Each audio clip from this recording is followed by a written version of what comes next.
ગીર સોમનાથ જિલ્લાના ભેભા ગામમાં પોતાના પત્નીની હત્યા કર્યા બાદ આરોપી ઘરેથી ભાગી રહ્યો હતો।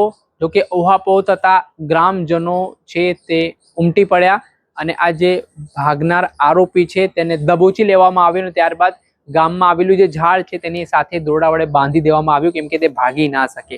ત્યારબાદ પોલીસને જાણ કરવામાં આવી અને પોલીસની ટીમ ત્યાં પહોંચીને આરોપીની ધરપકડ કરવામાં આવી। શું આખો મામલો છે વિગતે વાત કરીએ। વૈષ્ણવજન તો તેને કહીએ જે પીડ પરાઈ જાનાને રે। દર્શક મિત્રો, નવજીવન ન્યૂઝમાં આપનું સ્વાગત છે। હું છું ફૈઝાન। જે રીતે ગુજરાતના અલગ અલગ જિલ્લાઓમાં હત્યાના બનાવો સામે આવી રહ્યા છે તે ખૂબ ચિંતાજનક છે। સામાન્ય બાબતોમાં લોકો પર શૈતાન સવાર થઈ જઈ રહ્યો છે અને જે રીતે તેઓ હત્યાની ઘટનાઓને અંજામ આપી રહ્યા છે અને લોકોને મોતને ઘાટ ઉતારી રહ્યા છે તેના કારણે પોલીસ પણ દોડતી થઈ છે। ત્યારે આ વચ્ચે ગીર સોમનાથ જિલ્લાના ઉના તાલુકાના ભેભા ગામમાંથી પતિ પત્નીના ઘર કંકાસને કરુણ અંત આવ્યો છે, જેમાં ઉશ્કેરાયેલા પતિ દ્વારા તીક્ષ્ણ હથિયાર વડે હુમલો કરીને પોતાની પત્નીનું કાસળ કાઢી નાખ્યું। આના કારણે પોલીસ દોડતી રહી હતી। બપોરની આસપાસનો આ બનાવ છે। આમાં જે આરોપી પતિ છે તેના દ્વારા આ હિચકારો હુમલાની ઘટનાને અંજામ આપવામાં આવ્યો, જ્યાં ઘટના સ્થળે જ મહિલાનું મૃત્યુ નિપજ્યું ગયું।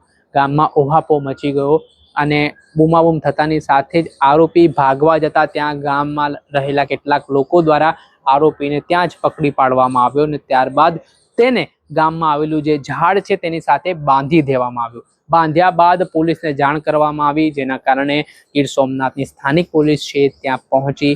ત્યારબાદ મહિલાનો જે મૃતદેહ છે તે લોહાણ હાલતમાં, લથબથ હાલતમાં લોહીથી ઘરની અંદર જોવા મળ્યો હતો।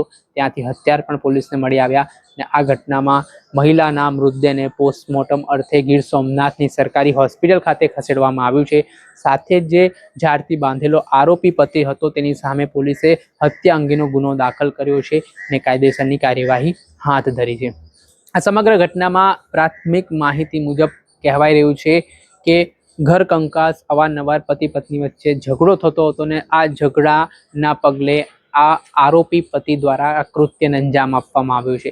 આ ઘટનાના કારણે મૃતકના પરિવારજનોમાં ઘેરા પ્રત્યાઘાત પડ્યા છે। મોટી સંખ્યામાં મૃતકના પરિવારજનો છે તે તેમના ઘરે ઉમટી પડ્યા છે અને ન્યાયની માંગ કરવામાં આવી રહી છે।